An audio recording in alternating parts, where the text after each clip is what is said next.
अगर वाकई में उसमें कुछ भी गलत नहीं था, कोई भी घोटाला नहीं हुआ था, तो आपने तो वो वापस ली थी ना। शक तो आपने भी पैदा कर दिया ना।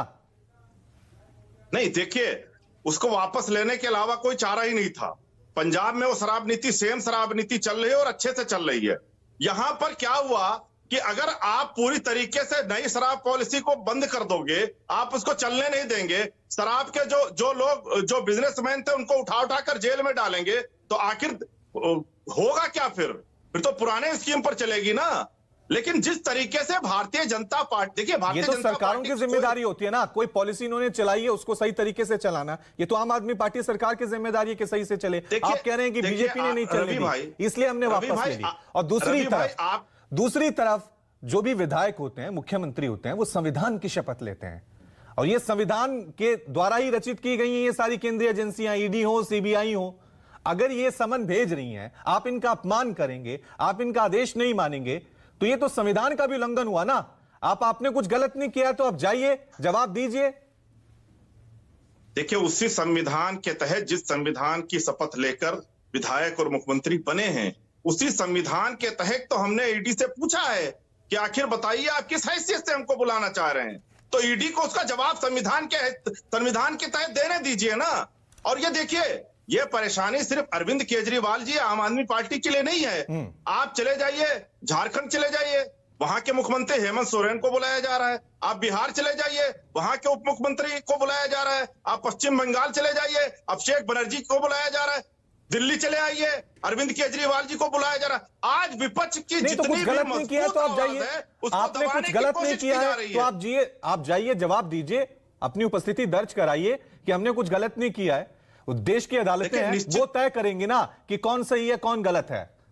देखिए, निश्चित तौर पर हमको कोई जाने में दिक्कत नहीं है, पर ईडी बताए तो कि किस हैसियत से बुला रहे हैं। इससे पहले गए, मनीष सिसोदिया जी भी गए, उनके साथ क्या किया? पिछले 1 साल में जैसे जेल में डाल रखा है। देखिए, ईडी की कोई मंशा इसकी जांच करने की नहीं है। अगर जांच करने की मंशा होती तो 2 साल से इस केस को ईडी खंगाल रही, चप्पे चप्पे पर छापेमारी कर लिया। ठीक है, तो हम कई सारे लोगों से पूछताछ कर ली, चार्जशीट पर चार्जशीट दाखिल कर रहे हो। आज तक 2 साल हो गए, आपने ट्रायल नहीं शुरू कर पाया।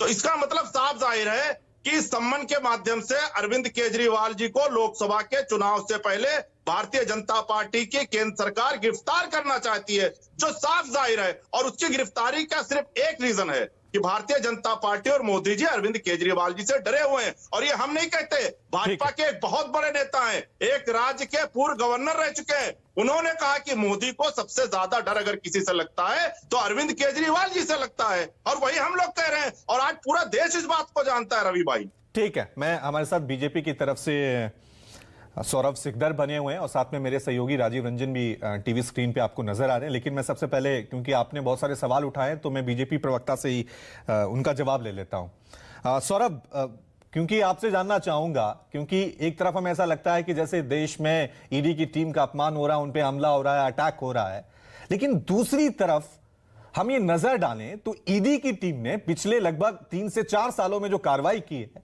वो सिर्फ या तो विपक्षी पार्टियों पे की है या विपक्षी पार्टियों के नेताओं पे की है। और मेरे पास आंकड़े भी हैं। मैं सवाल इसलिए आपसे पूछ रहा हूं कि हम अगर रिकॉर्ड देखें तो जिन 147 नेताओं से पूछताछ की गई है, उनमें 85% नेता विपक्ष के हैं। सीबीआई के रडार पर, यह ईडी का आंकड़ा था, सीबीआई के रडार पर जिन 200 नेताओं से पूछताछ की गई है, जिनके खिलाफ कार्रवाई की गई है, उनमें 80% नेता विपक्ष के थे। तो ये क्या माने, ईडी की टीम को इंडिया के मैप में सिर्फ वही राज्य नजर आते हैं जहां विपक्ष की सरकारें हैं, वही नेता नजर आते हैं जो आपके एंटी हैं, और जो आपके पक्ष में आ जाते हैं उनके खिलाफ ईडी कार्रवाई बंद कर देती है? नमस्कार सबको। देखिए, मैं ईडी का प्रवक्ता तो हूं नहीं, मैं अपना पार्टी का प्रवक्ता हूं। लेकिन आपका सवाल के जवाब में मैं ये कहना चाहता हूं कि अगर ईडी खाली जो विरोधी है उनको बुला रहा है, या आपको लगता है जो दोषी है उसको नहीं